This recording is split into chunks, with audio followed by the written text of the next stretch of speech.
Le premier bilan, c'est évidemment la confirmation de ce que l'on évoquait l'an dernier et encore l'année d'avant, c'est-à-dire un format qui est conforté d'une année sur l'autre. C'est 5 communes, les associations, les bénévoles qui sont tous impliqués, en fait une appropriation de l'ensemble de la région de ce Grand Prix. Ça, c'est la première chose. La deuxième chose, c'est qu'on a des compétiteurs qui sont tous très fidèles au Grand Prix et qui savent en parler autour d'eux. C'est ça qui nous permet d'une année sur l'autre d'avoir à la fois un noyau dur de compétiteurs, des séries qui reviennent chaque année et des nouvelles séries ou de nouveaux championnats qui font escale au Grand Prix, ce qui a été le cas cette année avec le championnat de France des croiseurs légers.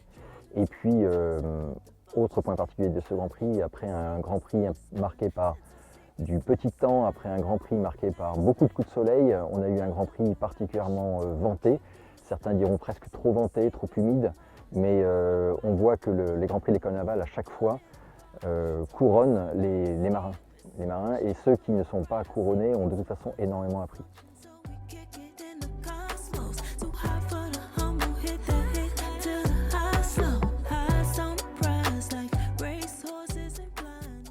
J'attends du Grand Prix de l'École navale l'année prochaine au moins autant de concurrents, ça c'est la première chose. J'attends également de nos mécènes qu'ils soient toujours au rendez-vous. J'attends, mais je sais qu'ils seront là, les municipalités, que les équipes municipales, les bénévoles, les différentes associations, les clubs de voile seront présents. Ils nous ont tous assuré d'ailleurs de leur soutien. Nous allons débuter immédiatement avec la Fédération française de voile les discussions sur les séries que nous accueillerons l'an prochain. Et j'attends probablement un tout petit peu plus de soleil, un peu moins de fraîcheur et le vent lui sera au rendez-vous, j'en suis certain.